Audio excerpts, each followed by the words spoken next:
Audio Jungle.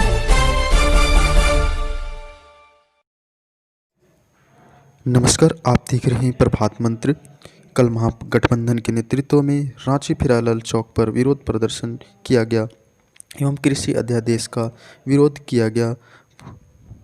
पूरे भारत के किसानों द्वारा 8 दिसंबर को भारत बंद एवं चक्का जाम का जो निर्णय किसानों के द्वारा लिया गया है, महागठबंधन के द्वारा उस भारत बंद में महागठबंधन के सभी लोग समर्थन करते हैं एवं भारत सरकार से काला कानून वापस लेने की मांग करते हैं।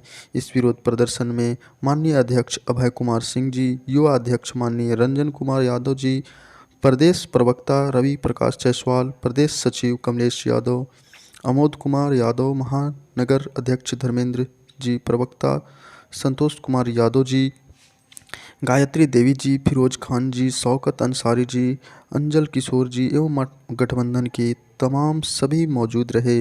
9 तारीख को होने वाला वार्ता अगर विफल रही तो उग्र तरीके से पूरे भारत में किसानों के समर्थन में विरोध प्रदर्शन किया जाएगा। तानाशाही नहीं चलेगी, तानाशाही नहीं चलेगी, काला कानून वापस लो, काला कानून वापस लो, काला कानून वापस लो,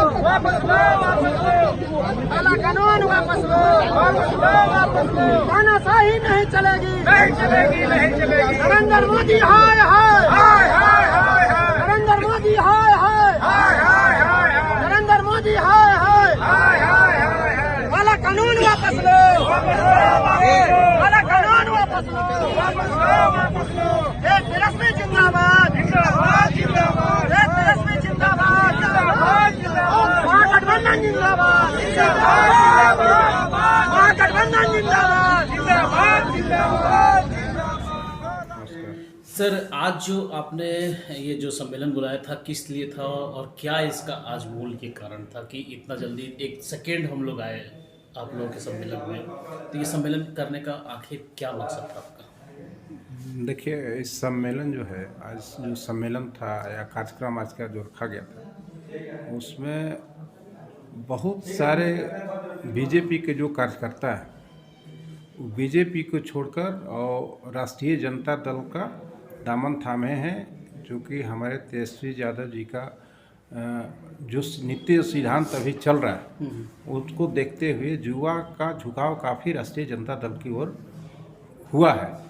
और इसी में बहुत सारे सैकड़ों कार्यकर्ता बीजेपी का वो आज युवा कार्यकर्ता युवा राष्ट्रीय जनता दल का दामन थामे हैं।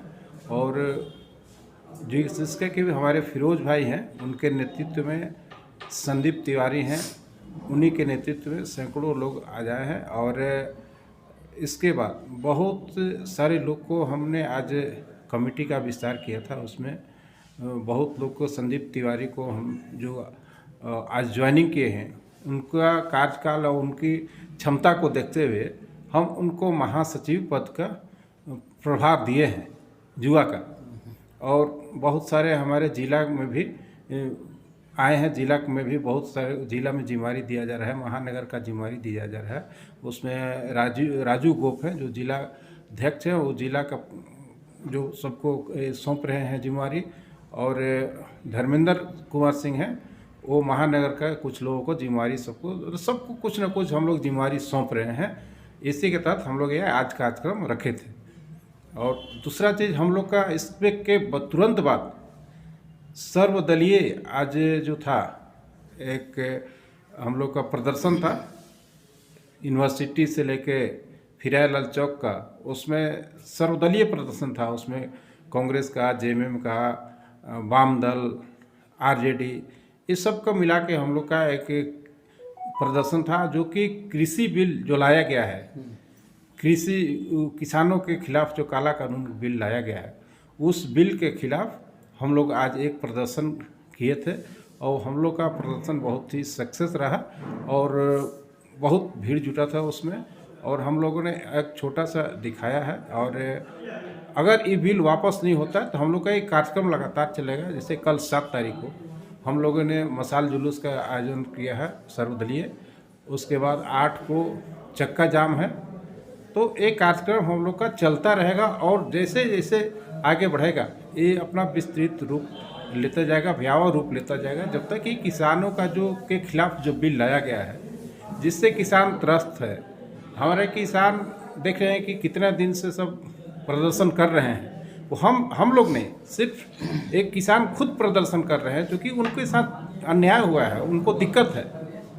वो हम नहीं कहते, लोग कहते हैं कि क्या दिक्कत है। अरे दिक्कत तो किसान जब प्रदर्शन कर रहे हैं तो उनके साथ दिक्कत है, तभी तो रोड पे है यार। इसलिए हम लोग उनके साथ हैं और उनका बिल जब तक वापस नहीं होगा हम लोग ये कार्यक्रम और धरना प्रदर्शन और जो करना होगा हम लोग करेंगे, लेकिन किसान बिल वापस लेना होगा केंद्र सरकार को। तो किसान बिल जो वापस लेने की बात हो रही है, इसमें त्रुटियां कहाँ दिख रही है? क्योंकि प्रधानमंत्री तो बोल रहे कि मैं जहाँ स्टैंड हूँ उस स्टैंड पर हमने कहीं भी कोई गलत नहीं किया है, जो किसान है वो फ्री होकर कहीं भी अपना अनाज को ये कर सकते। कहाँ लग रहा है त्रुटि कहाँ हो देखिए रही है? आप बताइए, जो झारखंड का किसान झारखंड में टमाटर उग जाता है, झारखंड में गोभी उग जाता है, झारखंड में आलू उग जाता है, तो झारखंड से बड़े लोग तो हैं वो अपना ट्रक करेंगे। बड़े किसान तो है नहीं झारखंड में, सब छोटे छोटे किसान हैं। कौन यहाँ से लेके बाहर बेचने जाएगा? कहीं भी बेच सकते हैं तो कौन बाहर बेचने जाएगा? अभी आप धान का सीजन है, धान का खेती हुआ है, देखिए कि किसान त्रस्त है। आप सरकार के द्वारा 1868 रुपये धान का रेट फिक्स किया गया है और धान लेने वाला कोई नहीं है। तो किसान को सरकार को चाहिए इसमें कि जो आपने फिक्स किया तो हर पंचायत में, हर ब्लॉक में आप क्रय केंद्र खोल दें, उसमें जाके इजी वे में किसान अपना दे दे। नहीं तो आप 1868 रुपये फिक्स किए, अब यहाँ लोग जाके 1000 रुपये मांगते हैं। इसमें बिचौलिया आप ख़त्म कहाँ किए? आप बोलते हैं कि बिचौलिया को ख़त्म किए हैं। तो यही सब चीज़ों से बिचौलिया हावी हो गए हैं और सारा चाहते हैं कि बिचौलिया जो है वो लेके और सब बड़े बड़े इसमें कंपनी इन्वॉल्व होंगे और सारा चीज़ लेके वो डंप करेंगे और बाद में ऊंचे रेट पे बेचेंगे। अभी हमारे साथ है प्रदेश प्रवक्ता आरजेडी के श्री रवि जी। तो रवि जी नमस्कार। नमस्कार। रवि जी, आज जो सम्मेलन हुआ, इस सम्मेलन में आज जो लड़के आपके साथ हैं, नए युवा आपके साथ जुड़ रहे हैं, इन युवाओं को लेकर आप कैसा सोच रहे हैं? आगे का क्या भविष्य होने वाला है और आपकी टीम क्या करने वाली है?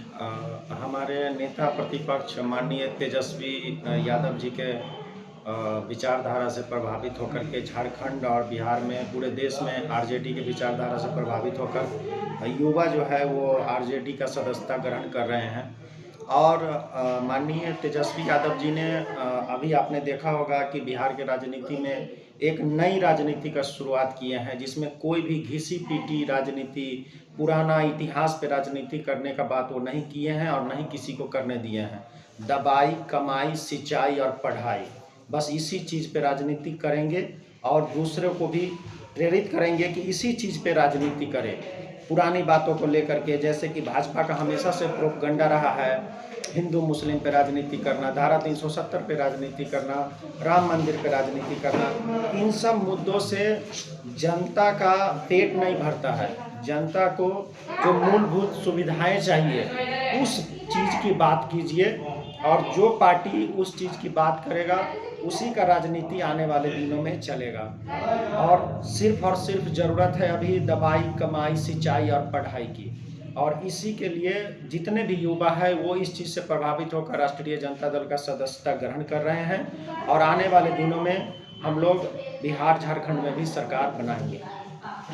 रवि जी, अभी देखने में आ रहा है कि अभी जो हैदराबाद में भी अभी जो इलेक्शन हुआ जी नगर का, उसमें भी आप देख रहे हैं कि इस बार बीजेपी ने बहुत ज़्यादा सीट ले लिया, जो कि पहले कम था। लेकिन अभी ये ग्रो बाय ग्रो ये बढ़ती जा रही है। इसका क्या आप कारण मानते हैं? इतनी उनकी क्रिटिसाइड होती है, इतना उनका ये होता है, क्या कहीं ये गलत प्रभाव दूसरे ढंग से तो नहीं देखने को मिल रहा है राजनीति में? ये इसका एकमात्र कारण है कि ये हमेशा जनता को बड़गलाने का काम करते हैं। जैसे कि वहाँ पे भाजपा के बड़े चेहरे गए और सीधे उन्होंने प्रहार किया कि हम ये भाग्यनगर इनको बनाने जा रहे हैं, हैदराबाद को भाग्यनगर बनाने जा रहे हैं। तो ये हमेशा से हिंदू मुस्लिम की राजनीति करके, छल करके हमेशा से किसी न किसी तरह का नया प्रोपगंडा हमेशा अपनाते हैं, चाहे वो सर्जिकल स्ट्राइक का प्रोपगंडा हो, भारत पाकिस्तान का युद्ध का प्रोपगंडा हो, हिंदू मुस्लिम का प्रोपगंडा हो। लेकिन धीरे धीरे जनता समझ चुकी है। एक नई बात हैदराबाद चुनाव में देखने को मिला, जैसा कि आप देख रहे थे बिहार का चुनाव हो रहा था और ईवीएम से चुनाव हुआ था, तो जो 120 सीट पे बढ़त बनाई हुई थी एनडीए की सरकार, वो लगातार शाम तक 120 सीट पे ही रह गया। लेकिन यही चीज़ आपको देखने को मिलेगा जब बैलेट पेपर से चुनाव हुआ, तो शुरू में भी 120 सीट पे बढ़त बढ़ाई हुई थी और लास्ट में उसका परिणाम हुआ कि 40 सीट पे सिमट गई। अगर ईवीएम होता तो वहाँ भी वो जो बढ़त था वो बना हुआ रहता। तो ये हमेशा ईवीएम का जीत है, ये जनता नकार चुकी है बीजेपी को, और हमेशा ये ईवीएम के जीत से ही अपनी जीत को आगे बढ़ा रहे हैं। प्रदेश प्रवक्ता श्री रवि जायसवाल जी, जिन्होंने दो टूक कहा कि युवा जो है अब इनके साथ में कदम से कदम मिलाकर आने के लिए तैयार है। काफ़ी युवा ऐसे हैं जो बीजेपी का दामन छोड़कर आज इन्होंने आरजेडी का दामन थामा है, और इनका कहना क्या है कि हमेशा भाजपा ने हिंदू मुस्लिम किया है, ये प्रोपेगेंडा शुरू से है। और हैदराबाद पर भी इन्होंने टिप्पणी किया कि हैदराबाद में बैलेट पेपर से जो हुआ उसमें रिजल्ट देखने को मिला कि आखिर रिजल्ट का क्या रेशियो रहा। तो शुरुआत से ही ये ईवीएम पर दोष बढ़ा जाता है, और ये ईवीएम का क्या फंडा है ये तो अब ईवीएम जाने और चुनाव आयोग जाने। ऐसे ही न्यूज़ों के साथ बने रहे। मैं रुपेश कुमार, कैमरामैन वीडी के साथ प्रभात मंत्र। Audio Jungle.